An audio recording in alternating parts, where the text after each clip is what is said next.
আপনি যদি thriller, investigation অথবা মিস্ট্রি পড়তে পছন্দ করেন অথবা থ্রিলার জনরা নতুন এক্সপ্লোর করতে চাচ্ছেন, তবে আজকের বইটি হতে পারে আপনার জন্য একেবারেই পারফেক্ট চয়েস।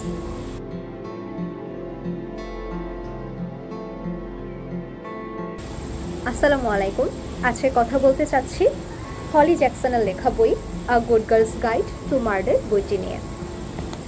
বইটি একটি ইয়াং অ্যাডাল্ট ক্রাইম মিস্ট্রি, যার মূল চরিত্র পিপ নামের একটি হাই স্কুল পড়ুয়া মেয়ে, যে খুবই ব্রেভ এবং লজিক্যাল একটি মেয়ে।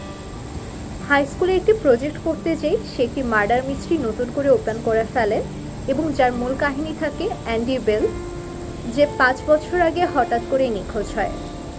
পারিপার্শ্বিক কিছু ঘটনা নিয়ে সবাই ধরে নেয় তার বয়ফ্রেন্ড সাল সিং তাকে হত্যা করে এবং পরবর্তীতে নিজে সুইসাইড করে।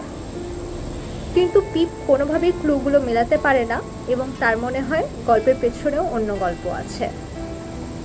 বইটির সবচেয়ে ভালো দিক লেখিকা যেভাবে ক্লুগুলো দিয়েছেন, প্রতিটা ক্লুই আপনাকে খুব ভালোভাবে গ্রিপ করবে।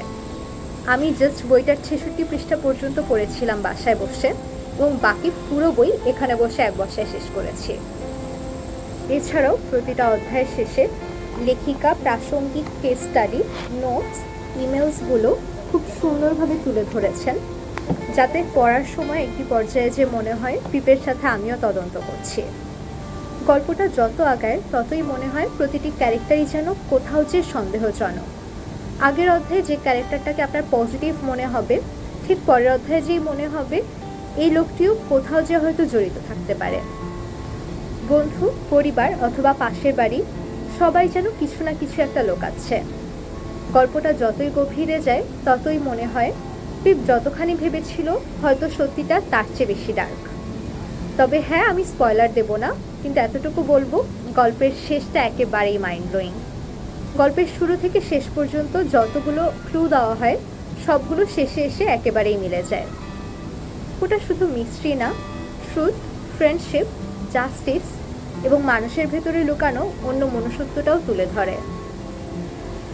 গল্পটিকে আমি পার্সোনালি রেটিং করব 4.5/5, কারণ একেবারে শুরু থেকে শেষ পর্যন্ত এটা আমাকে একদম ধরে রেখেছিল। মিস্ট্রি জনরা পড়তে চাইলে আমি অবশ্যই আপনাকে বইটিকে রেকমেন্ড করব। হোপফুলি আপনাকে আশাহত করবে না, অথবা আপনি যদি এর আগে বইটি পড়ে থাকেন, just let me no. Thank you for watching. See you in the next chapter. Bye bye.